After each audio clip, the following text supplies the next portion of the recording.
In 1993, a Russian quantum physicist discovered something so profound about reality that he quit his career to share it with the world. He wasn't chasing fame or fortune. He had stumbled upon a secret so powerful, so revolutionary, that keeping it hidden felt impossible. That man was Vadim Zeland, and what he wrote became one of the most closely guarded books in personal transformation, Reality Transurfing.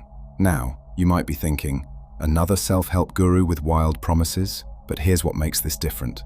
Zeland wasn't a motivational speaker. He was a quantum physicist with a background in quantum mechanics and computer technology, working in the heart of post-Soviet Russia.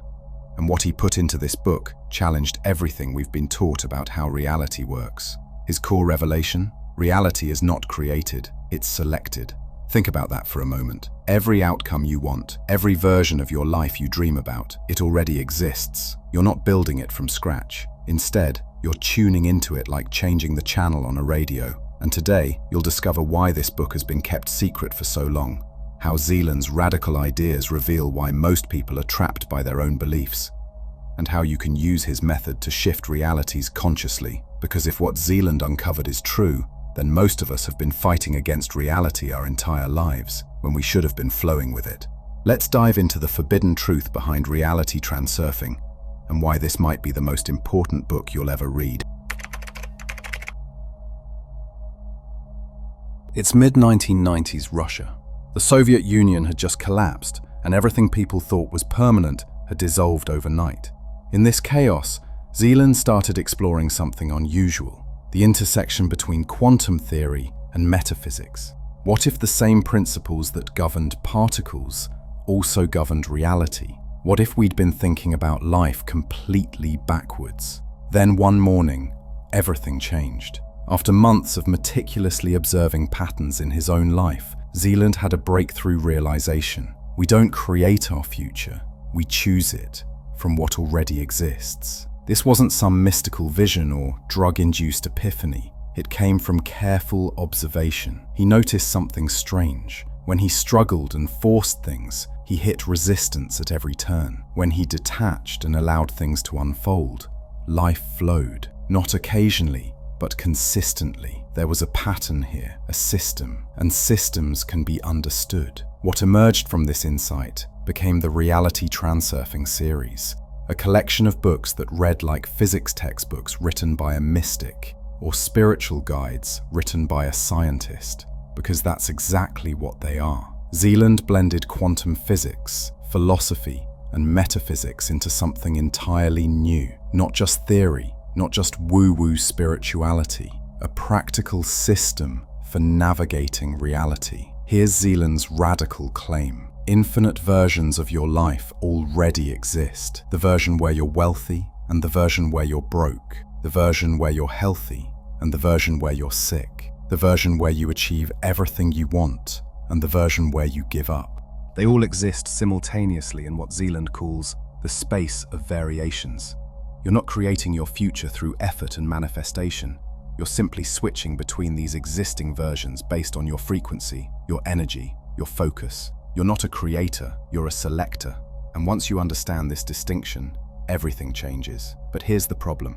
Most people don't know they're selectors. They don't realize they're choosing at all.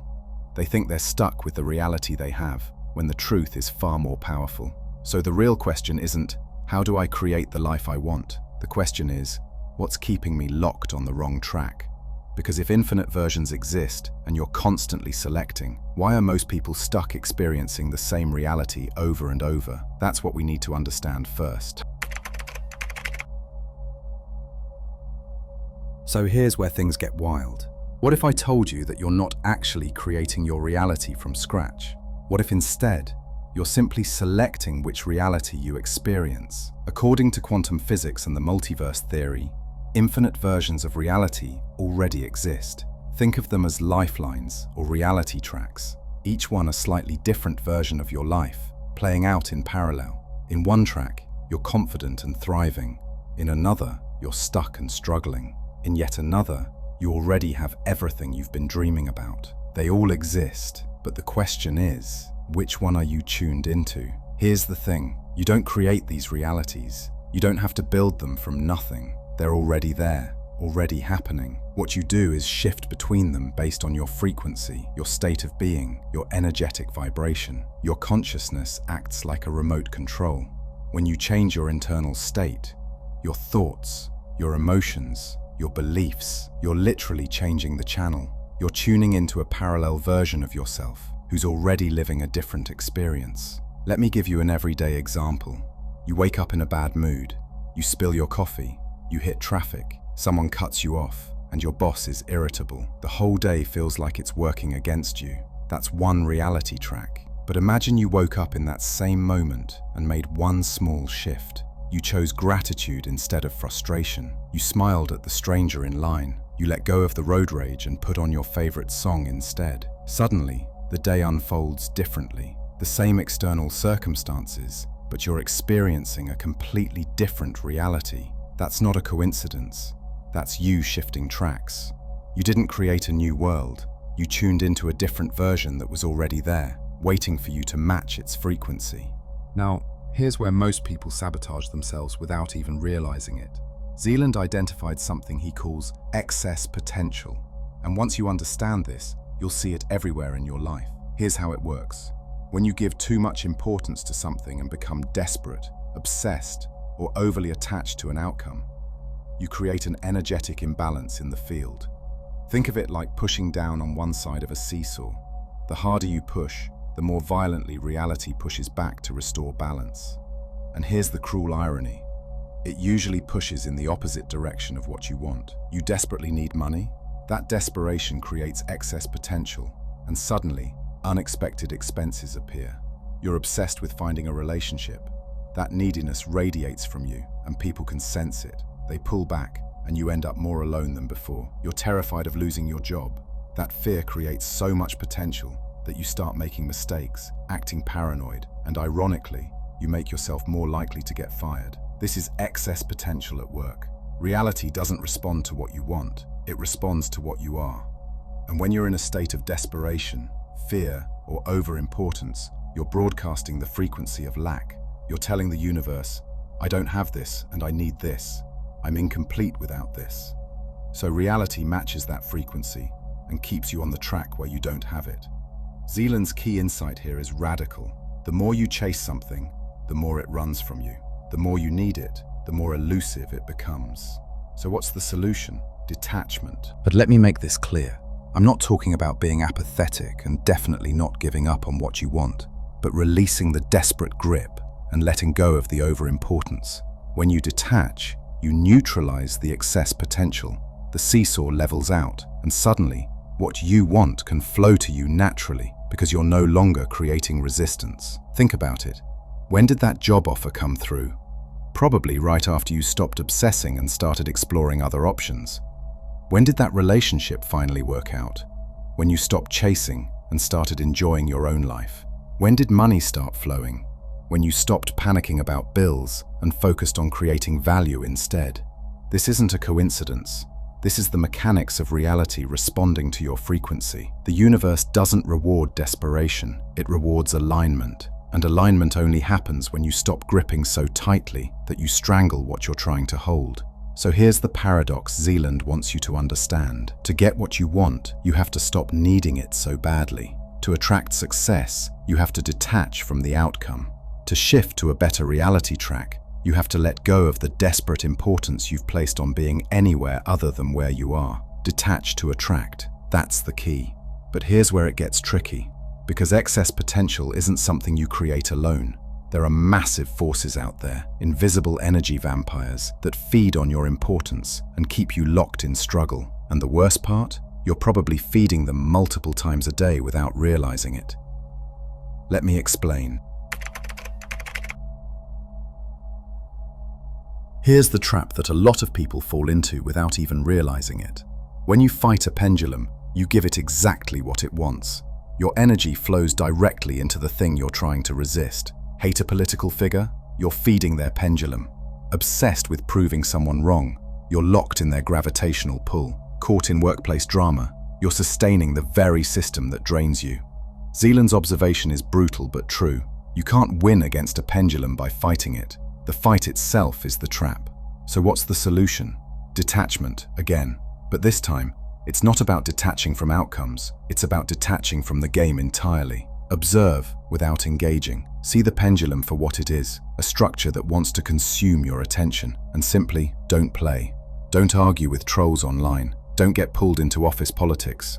Don't obsess over things you can't control. When you stop feeding it, the pendulum loses its grip on you. You become free to select your reality consciously, rather than being yanked around by collective drama. This doesn't mean you stop caring about things or become passive. It means you choose your battles wisely and protect your energy like the precious resource it is. Because here's what Zeland understood. Your attention is your power. Where it goes, your reality follows. So if you're constantly feeding pendulums, scrolling through rage bait, arguing with strangers, obsessing over things outside your control, you're literally giving away your ability to shift tracks. You're trapped in the reality those pendulums create. But when you withdraw your energy, when you observe without attachment, when you stop playing the game, that's when you reclaim your power. That's when you can finally start selecting your reality deliberately. And that brings us to the most important part. How do you actually do this? How do you consciously shift from one reality track to another? Because knowing the theory is one thing, but Zeland didn't just describe the problem. He gave us a specific, step-by-step process for navigating the space of variations. A practical method for tuning into the life you actually want. And that's exactly what we're covering next. Alright, so you understand the theory. You know about the space of variations. You know about excess potential. And you know about pendulums. But none of that matters if you don't know how to actually apply it. So let's get practical. Zeland didn't just give us concepts, he gave us a roadmap. A 3-step process for consciously shifting reality tracks. This isn't about manifesting through desperate visualization or repeating affirmations you don't believe. This is about becoming the frequency of the reality you want to experience. Here's how it works. Step 1. Reduce importance. First, you have to stop being so emotionally invested. Remember excess potential? That desperate grip on outcomes. It has to go, because as long as you're attached, you're creating resistance. You're broadcasting the frequency of lack and need, and that keeps you locked on the wrong track. So the first step is simple. Calm your energy. Stop treating this outcome like life or death, because it's not. Stop catastrophizing, and stop making it mean everything. When you reduce importance, you neutralize the imbalance, and as a result, the seesaw levels out. Your energy becomes clear, clean, and receptive. And from that calm, centered state, you can actually select rather than desperately chase. This doesn't mean you stop caring. It simply means you stop needing it to feel whole.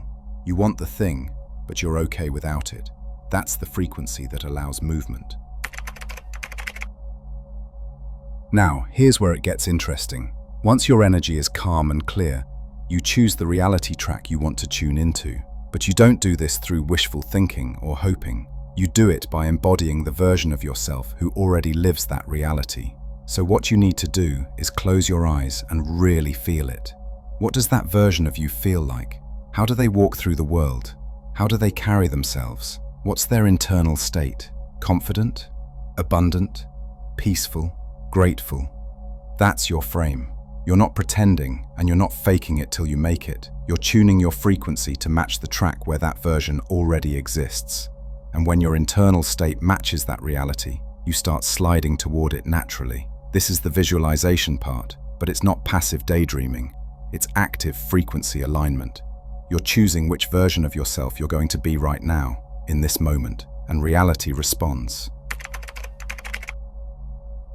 Here's where most people mess it up. They do steps 1 and 2, and then they immediately start forcing, controlling, and micromanaging every detail. They're checking their bank account obsessively. They're stalking their crush's social media. They're stressing about timelines. And all of that, it's resistance, otherwise known as excess potential all over again. Step 3 is about trust. You've reduced importance, and you've chosen your frame. Now you let go and allow things to flow. You move through life confidently, as if you're already on that track. You take inspired action when it feels natural, but you don't force outcomes. Because here's what Zeland understood. When you shift frequency, reality rearranges itself naturally. Synchronicities appear, doors open, and people show up. but only if you let it happen. The moment you start forcing, you're back in the old frequency, back in lack, and back in need. So you allow, you trust, you flow, you act when it feels aligned, and you rest when it doesn't. And slowly, subtly, you realize you're living a different reality than you were a month ago. Not because you manifested it through sheer willpower, but because you tuned into the track where it already existed. Step 1. Reduce importance. Calm your energy. Drop the desperation. Step 2. Choose your frame. Embody the version of yourself already living that reality. Step 3.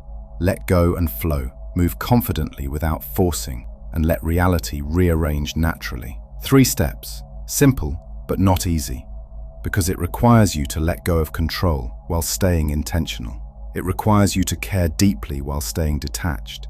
It requires you to believe in the outcome while being okay without it. That's the paradox of reality transurfing, and when you master it, everything changes. So let's bring this all together. Reality transurfing isn't about controlling reality, it's about releasing control. The life you want already exists. Your job is to become the frequency that matches it. You don't fight for your dreams. You align with the version of you who already lives them. And when you align, reality shifts through selection. Opportunities appear. Synchronicities multiply. Doors open. Not because the universe favors you, but because you're tuned into the track where those things exist. But here's what Zeland really wants you to understand. The prison isn't outside. It's not your circumstances, your past, or other people. The prison is your limiting beliefs, the excess potential you create through desperation, the pendulums you feed through reaction, the importance you place on things that keep you locked in struggle. And the key? It's been in your hand this whole time. So here's your challenge this week. Notice one pendulum you're feeding: social media comparison, mental arguments that won't end. Just observe it without engaging, because freedom begins in those small moments where you choose observation over reaction, where you choose to be the selector of your reality, not a prisoner of it. If this resonated, hit that like button. Thanks for watching. Now go choose your track.